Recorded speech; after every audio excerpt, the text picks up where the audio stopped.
Welcome to Scorched Earth and a general reading for the sign of Virgo, Sun, Moon or Ascendant for the month of... What month are we on? For the month of March 2024. I hope you are well. I apologise for these videos being a bit late, life stuff and all that kind of thing. But I am here now. So before we begin, if the reading resonates with you and you'd like to go a little bit deeper, there will be an extended that you can access at the end. That's link number 1 in the description box. Link number 2 is to my private community, which is the Order of the Phoenix, which is over on the Circle platform. You can get access to all of the extended content for no extra cost, above the membership fee, and hang out with some extraordinary group of an extraordinary group of people. We've got a lot of stuff going on over there at the moment. So if that sounds like it might be something that's of interest to you, that's the second link. Third link is to 3-month overviews that I've done for each of the signs. They run from April to June 2024. We are headed into a fairly tumultuous period of time. And for those of you who feel that you might benefit from having some advance notice of how that might affect you personally, or collectively rather, that's the link for you. Now, Virgo. Feels like a hot minute since we spoke. Let's get some cards out for you. I have 3 cards for Virgo, please. Oh, there we go. We've got the Chariot in your recent past. What about current energy for Virgo, please? Oh, there we go. We've got the Ace of Swords. And what's coming towards Virgo for the rest of March, please? What does Virgo need to know? We have Temperance and the Page of Wands. It's very positive energy. We've got the Knight of Pentacles at the bottom of the deck, which is you. There we are.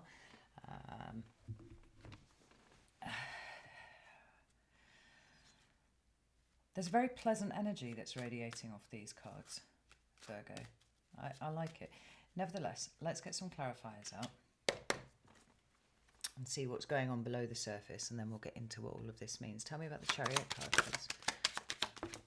We have the Queen of Wands in reverse. And we have the Chariot in the upright. Awesome. Tell me about the Ace of Swords, please. Knight of Cups. Queen of Cups. Let's get one more for that. And we have the Four of Wands. Tell me about the Temperance card and the Page of Wands, please. Oof, goodness, right. We've got the Emperor in reverse, Justice in reverse. And the Ten of Pentacles in the upright. Believe it or not, I actually like those 2 reversals there. So, this is what we're looking at. We'll just move those up a little bit so you're able to see them better than you can do right now. I appreciate there's quite a lot to take in on the table. And it isn't all straight, which is incredibly triggering, but there we go. And let me move that deck out of the way because that's distracting everyone. So,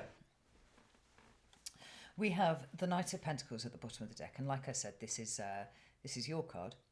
It speaks to discipline, commitment. It talks about moving forwards very slowly, but doing it in a very methodical and orderly state, so that no details are missed, right? And the received wisdom is that the pentacle is being transported in a way that keeps it pristine, rather than allows it to get besmirched by rushing or hurrying around about anything too much.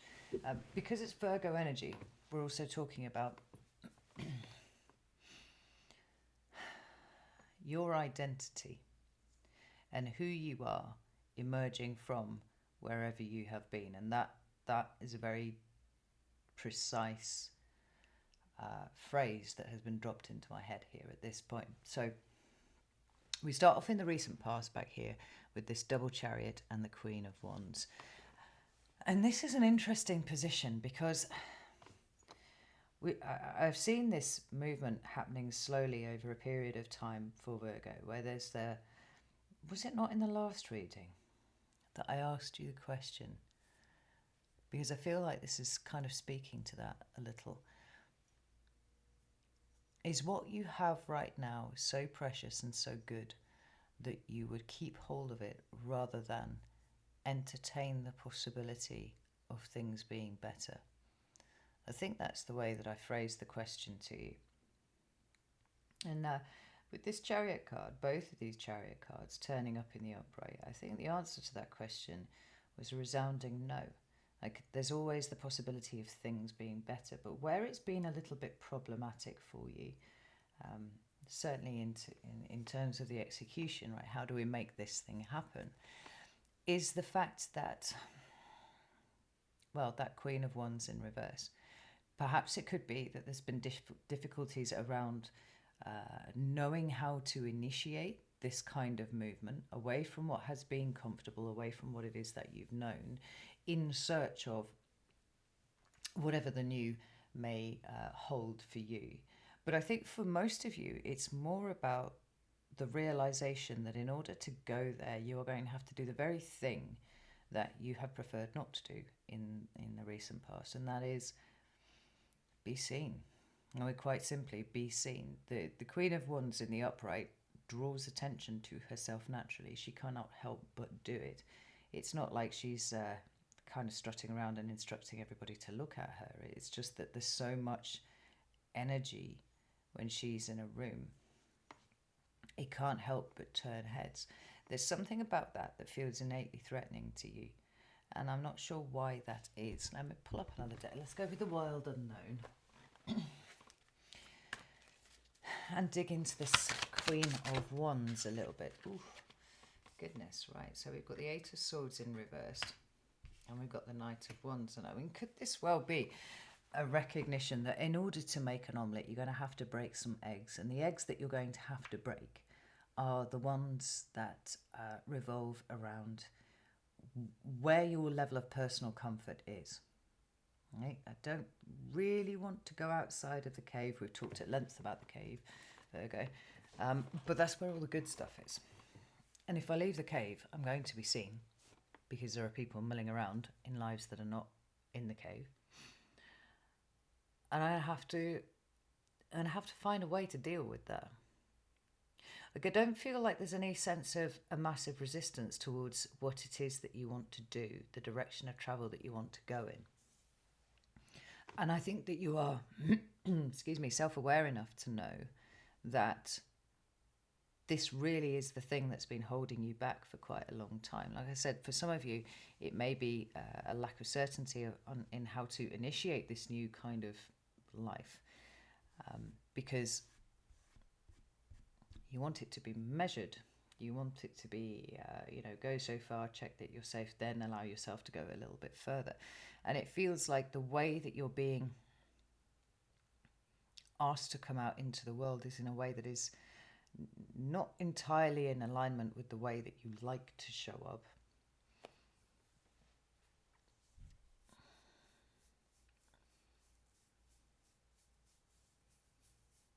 You're afraid of making a wrong move, right? Getting a little bit too impetuous and excitable, sort of kind of exploding onto the scene and being like, hello, I'm Virgo, I'm here. But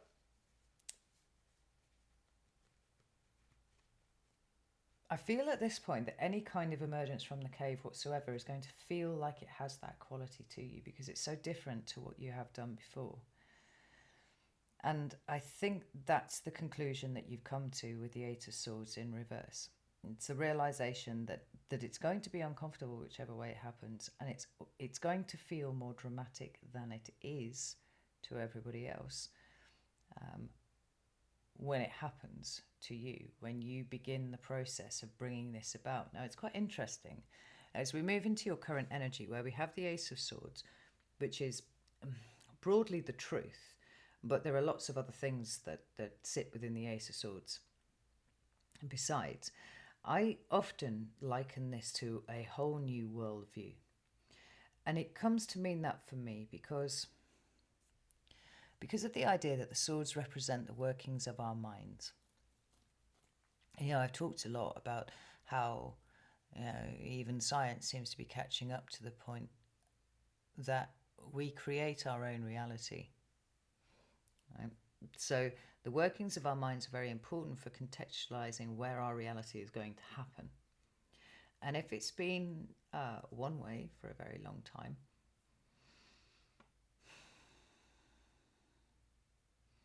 In order for us to move beyond that and start doing things differently, there's some element of mental restructuring that needs to occur so that we can perceive a broader set of parameters for us to work within than we have allowed ourselves to engage with up until this time.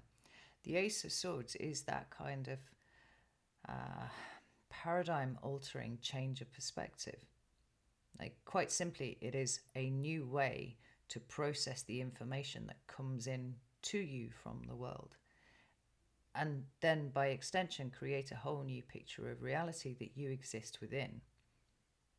What I really, really like about this is that we have, again, a knight and a queen who are supporting this process. Now, where the energy of the Knight of Wands and the Queen of Wands is very fiery, it's very dramatic, it's very it's a little bit overstated sometimes, right? With this idea of the one suit all being a little bit extra, it's probably well attributed, to be honest. But the water signs much more in alignment with your earthy energy, because water is receptive and it flows and it's given to be slow in the same way that earth is. I mean, you're mutable earth, so you have a little bit more maneuverability than perhaps Taurus or Capricorn.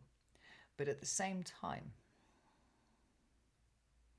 you are still earth, and that is the slowest moving suit of, the slowest moving element, full stop.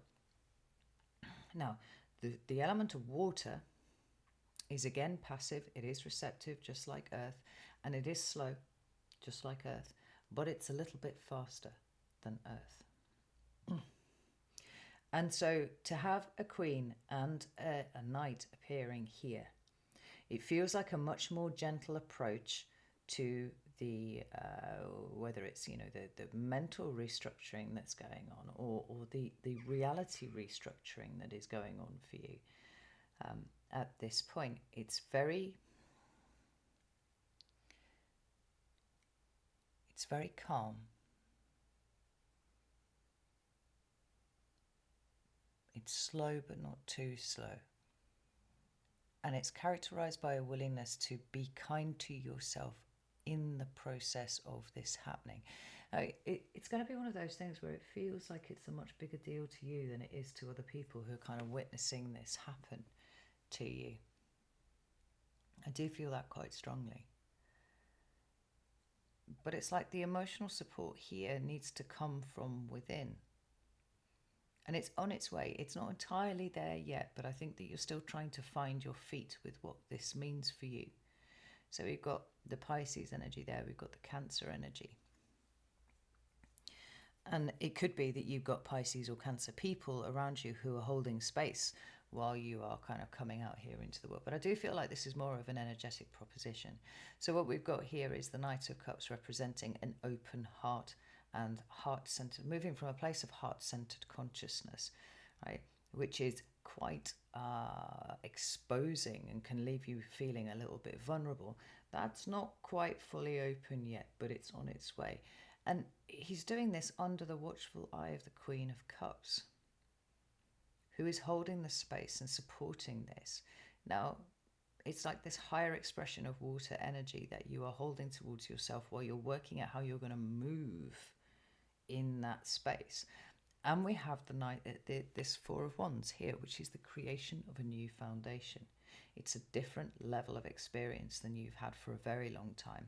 It could center, things like, anything to do with the home, generally speaking, because it is a foundational level card, but it talks about home in the sense that it is felt emotionally rather than your four walls and your roof and whatnot.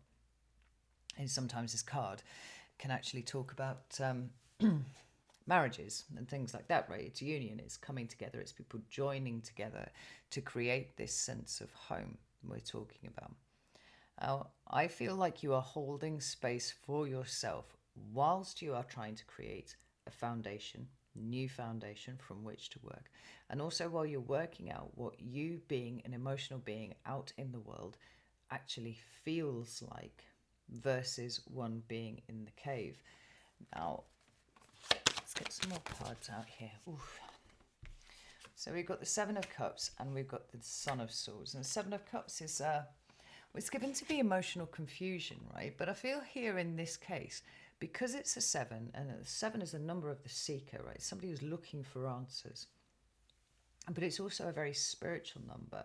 What we've got going on here is some sort of internal metamorphosis that has you, not only trying to look out as you are at the moment, but also simultaneously look in. And it feels like you're looking for answers within your emotional state at each point that you reach, just to check in with yourself that this is okay. And that's exactly where you should be, Virgo.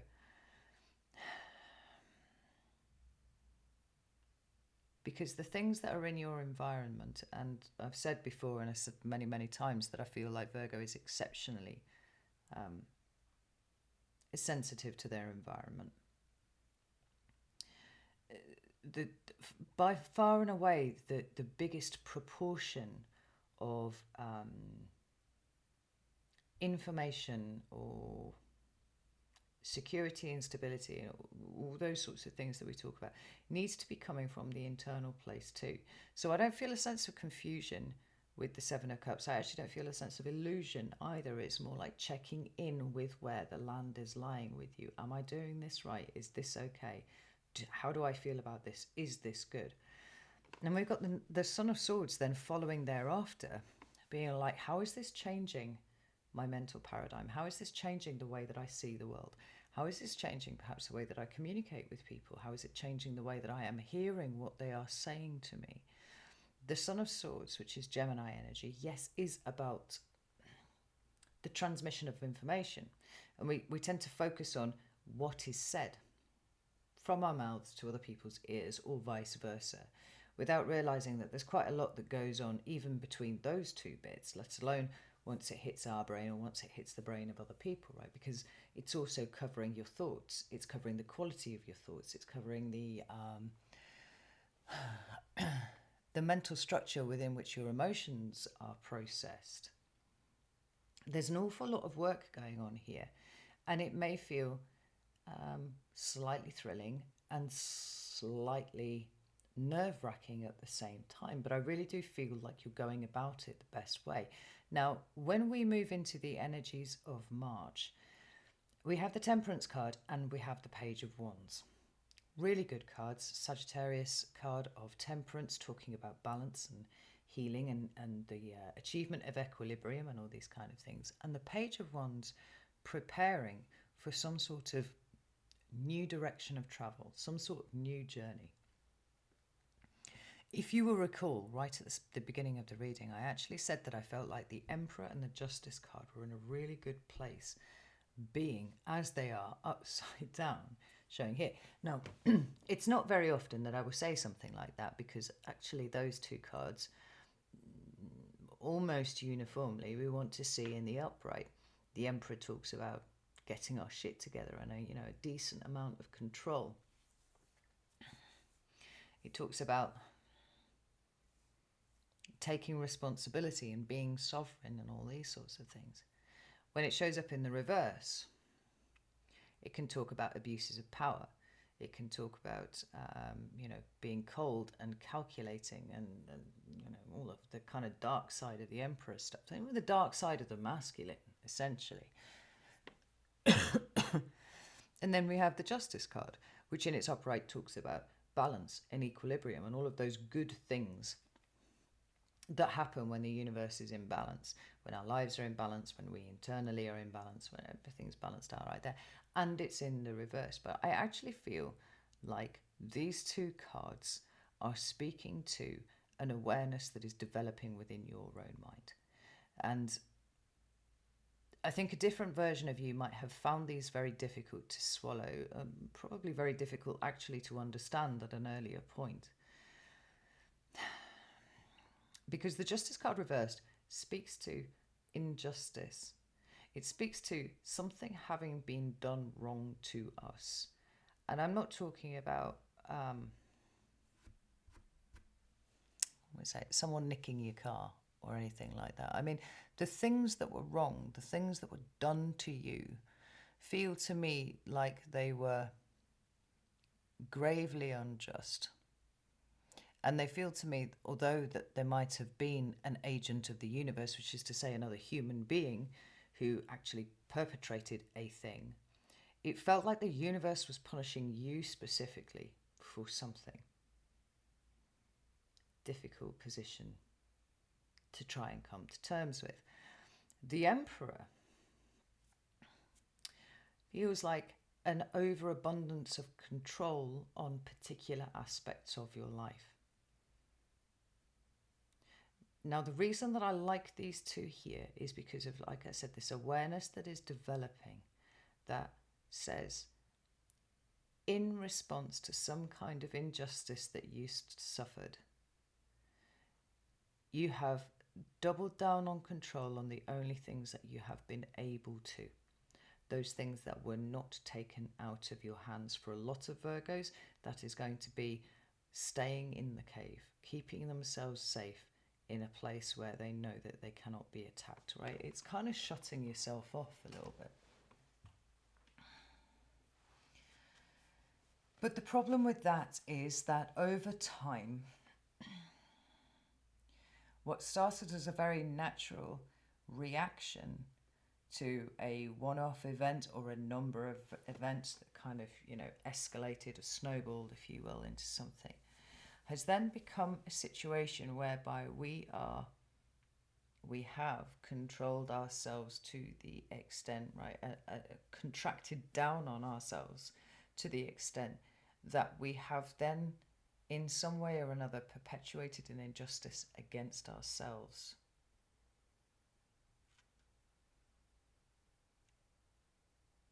Because it felt safe there. But where it is safe and where it is relatively comfortable, if we stay there too long, we stymie our own growth. I think this, over the course of March, I think this is what is starting to play out in your mind.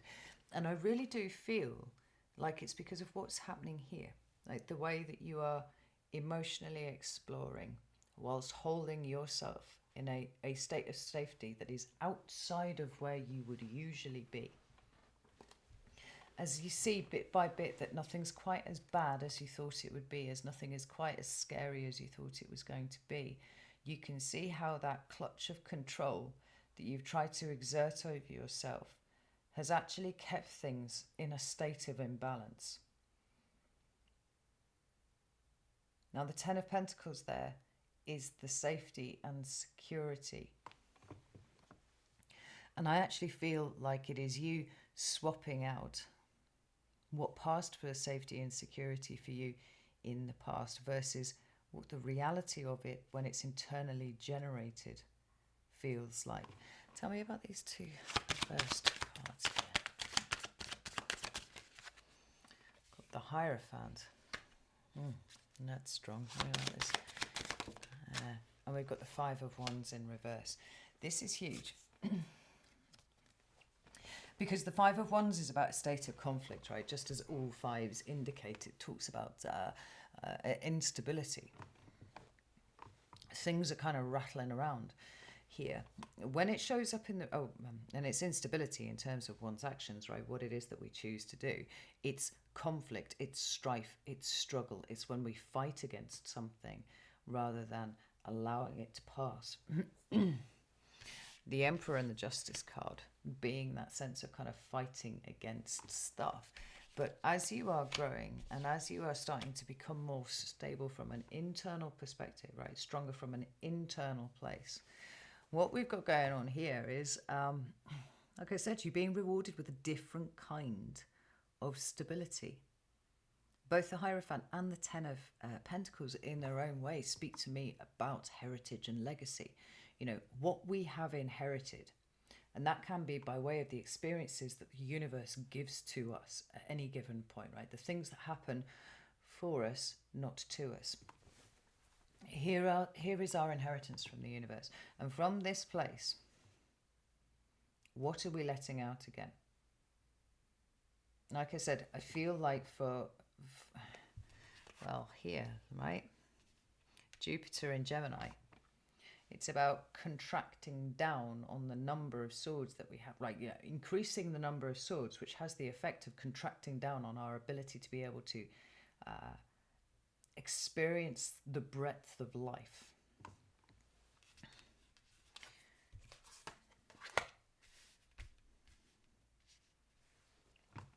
And so the legacy of that, certainly for us, if not for people, you know, in our environment, is that the world gets smaller and smaller and smaller and smaller. Here, with the recognition and the internal restructuring and the internal strength that is developing, what we've got is a new kind of experience that is changing the kind of legacy that you are letting out. And it's not one of resistance anymore. It's not one of struggle or strife. I mean, the whole of March for me feels about those kind of gentle movements forwards that you're taking, and the corresponding mental insights that are coming, and maybe even emotional insights too, right? We're talking about a high degree of processing that is not just changing how you show up in the world, but it's changing how you feel about the very act of showing up in the world. It does not feel quite so monstrous as it did before. And this is the benefit of actually getting out there and doing things, right? It's about that gentle progression. We've got the Page of Pentacles at the bottom of the deck here. We've got the Knight of Pentacles over here, right? We've got all of the slower moving, initiating kind of energies with the Knight of Pentacles, Knight of Cups, Page of Pentacles, all showing up, being very supportive, and all happening under the watchful eye, like I said, of the Queen of Cups, Cancerian energy, just like the Chariot is Cancerian energy, and very much to do with awareness of self, self-discipline, self-motivation, like the realization that, you know, whatever you've experienced, the universe really can't throw any new ones at you for you to fully embrace and fully experience, unless you're out there actually putting yourself out there, meeting new people, exposing yourself to new things. You shouldn't rush it, because it's been a while that you've been kind of out of the game, you know. You got to take it at a speed that is right for you, but it feels like March is starting to amp up that energy for you. Each step that you take kind of reaffirming that you're going in the right direction. Now, although I said right at the beginning that that third link in the description box was to the 3-month overviews, I'm actually live streaming that tonight for the people of Circle. So I can't speak with any degree of certainty as to what this is taking you towards for that period. But I have felt like the first 3 months of the year were very much about us being in sort of like advanced training, if you will, for whatever comes April through June.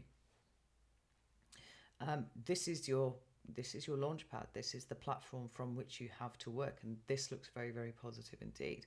Where it goes from here, I don't know, but by the time you've watched this, I've done the live stream and the link is in the description box. It'd be interesting to see, but for whatever reason, it seems like the world needs you to come out and mean it from here, which is really, really, it's nice to see you, Virgo. It's really nice to see you. I'm going to go over to the extended now, and we're going to dig into the energies of March a little bit more, because I do think they're going to start to get more complex towards the end of the month when we have that Libra full moon eclipse. Because it's going to be activating the South Node at the same time, and there's the opportunity for a big kind of purge here of South Node stuff for us. So step by step is right. If you rush headlong too much into anything, you might burn yourself, and then by the time the eclipse comes along, you might be feeling triggered into going back into a default pattern of behavior, and that's absolutely not what the energies at the end of the month want for you. So it's got to be calm, it's got to be slow, it's got to be emotionally supported by you at every step. Ready for whatever's going to be happening in April. So I'm going to leave it there. If you'd like to join me on the extended, you're very welcome to do so. Like I said, you can come to Vimeo, you can come to the to Circle, in fact, and watch all of the other extended content that's up there if that's what you so wish to do. If not, don't worry. Keep doing what you're doing. Keep moving intentionally. Keep moving mindfully forwards, and keep the focus very much on you and what you need. And you won't, I don't think you'll put a foot wrong here, Virgo, if you can keep that in mind. And certainly I would be very, very wary about being reactive. You don't need to be reactive to anything. It's about proactive in your own time at your own speed. All right, I'll leave it there. Know that I love you all very, very much, and I'll see you soon.